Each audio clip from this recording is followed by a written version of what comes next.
Қайырлы таң. Әрине, таңның бәрі қайырлы. Қайырлы таңның ішінде қайырлы істе болады. Олай дейтін себебім, менің атқан әр таңым өмірдің мәні болған баламен байланысты. Сонымен қатар көп балалы анамын. Бала көңілдің гүлі, көздің нұры демекші, жас ерекшеліктері әртүрлі балаларды оқытқандықтан, менің қасымда әрдайым езуге еріксіз күлкі мен мейірімді шаттық сыйлайтын балалар жүреді. Жақсы, олай болса танысайық. Менің есімім Ғаббасова Айнұр Олжабайқызы. Мен Ақтөбе қаласы Новый орта мектеп-лицейінде орыс сыныптарының қазақ тілі мен әдебиеті пәні мұғалімімін. Ал қазір өзімнің сүйікті мектебіме, оқушыларыммен қайта қауышуға келемін. Қазіргі кездің ұстазы мен оқушысы қандай болуы тиіс? Ақылды, дарынды, шығармашыл балаларды қалай өсіру қажет? Жаңашылдықпен қалай өмір сүру қажет деген сұраққа жауап табу қиын әрине. Дегенмен де жауап беріп көрейін. Жаңа заман ұстазы оқушылардың функционалдық сауаттылық қабілеттерін тиімді дамытып, өз пәнімен баурап алатын, оқушының білім көкжиегін кеңейте алатын, педагогикалық іс-әрекетте өзін-өзі жүзеге асыра алатын мұғалімнің жаңаша түрі. Қазіргі оқушыға білім беруші мұғалімнен гөрі бағыт-бағдар беруші, көшбасшы, мұғалім көмекші ретінде қажет. Бұны өз педагогикалық тәжірибемнен байқағандай, бұл нағыз ақиқат.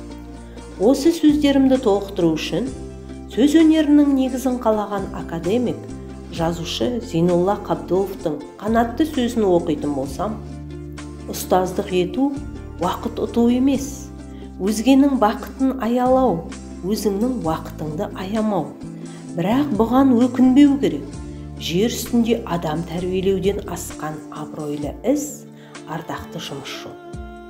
Ұстаздық ұлы нәрсе. Бұл сөздер жай айтылған әшейін әдемі сөздер ғана емес. Ақылды, дарынды, зияткер шығармашыл тұлғаны дамыту үшін сол баламен өзіміз де үздіксіз дамуымыз қажет. Алайда ақпаратқа толы әлем адамды тез өзгертеді.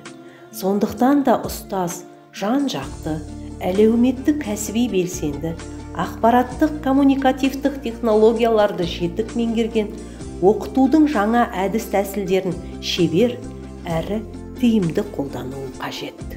Сіздердің назарларыңызға қазақ тілі мен әдебиеті сабағынан тәуелсіздік нышандары тақырыбында 5 классқа арналған сабақ үзіндісін ұсынамын.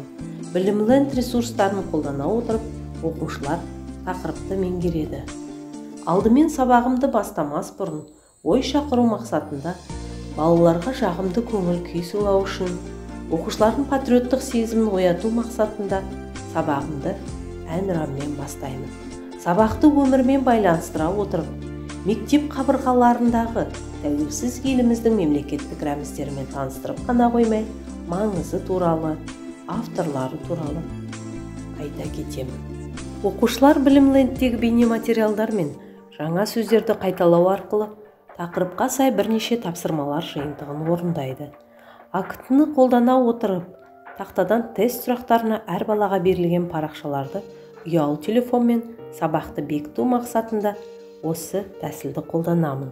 Сондай-ақ әр топ өздеріне берілген кластерді дұрыс толтырып, өз ойларымен бөліседі.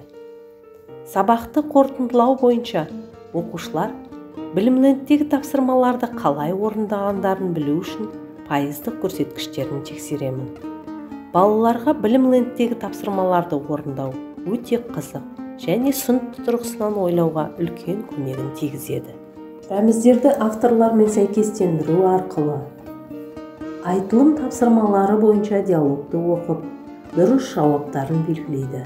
Оқушылар сонымен қатар болымсыз етістіктерді болымды етістіктерге айналдыру арқылы білімлендтегі тапсырмаларды ойдағыдай орындап шықты. Рефлексия бойынша мидың пікірі ойыны арқылы әр оқушы өз ойын ортаға салады. Сабақты бағалау мақсатында ту және елтаңбаның суреттері оқушыларға таратылып берілді. Міне, мемлекеттік рәміздерге 1992 жылы 4 маусымнан бері 20 жыл толып отыр. Оқушыларға Мемлекеттік рәміздерді қадірлеу тәуелсіз Қазақстанымыздың әрбір азаматының қасиетті борышы екенін түсіндіріп айту.